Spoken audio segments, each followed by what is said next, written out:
بسم اللہ الرحمن الرحیم۔ آج کا میرا ٹاپک ہے مسئلہ حیات النبی اور قاری محمد طیب، محتمم دارالعلوم دیوبند۔ کتاب کا نام ہے مسئلہ حیات النبی۔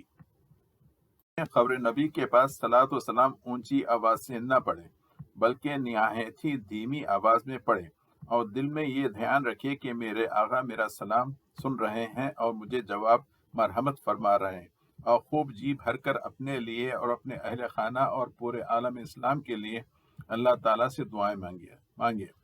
یقیناً ایسی پاکیزہ مقدس جگہوں پر دعائیں قبول ہوتی ہیں۔ یہ آیا تھا حافظ الحدیث نمبر صفحے 50 پر۔ اور اسی میں ایک دوسرا قصہ بھی ہے۔ کسی نے مولانا درخواستی سے سوال کیا کہ کیا وجہ ہے کہ مسجد الحرام یعنی جو مکہ مکرمہ کی جو مسجد ہے وہ رات تمام کھلی رہتی ہے، جبکہ مسجد نبوی کو نصف شب کے بعد بند کر دی جاتی ہے۔ حافظ الحدیث مولانا درخواستی نے جواب میں فرمایا کہ مکہ معظمہ کی مسجد الحرام میں اللہ تعالیٰ کا علامتی گھر بیت اللہ شریف ہے، اور اللہ تعالیٰ کی ذات اقدس کو لا تأخذہ سنۃ ولا نوم ہے، نہ اونگ آتی ہے نہ نیند، اس لیے مسجد حرام ساری رات کھلی رکھی جاتی ہے۔ اب سنتے جائیے۔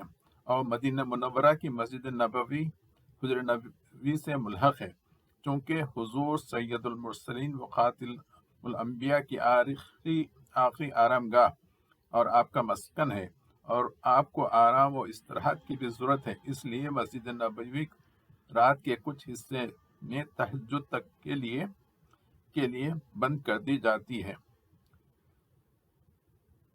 حضرت درخواست کے اس مدلل جواب سے سائل کی بھی تسلی ہو گئی، اور آپ نے حضور کی برزخی حیات النبی کا مسئلہ بھی حل فرما دیا۔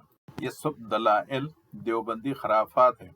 رسول اکرم صلی اللہ علیہ وسلم کی وفات ہو گئی اور آپ کے روح مبارک جنت کے اعلیٰ مقام پر اللہ تعالیٰ کے پاس ہے۔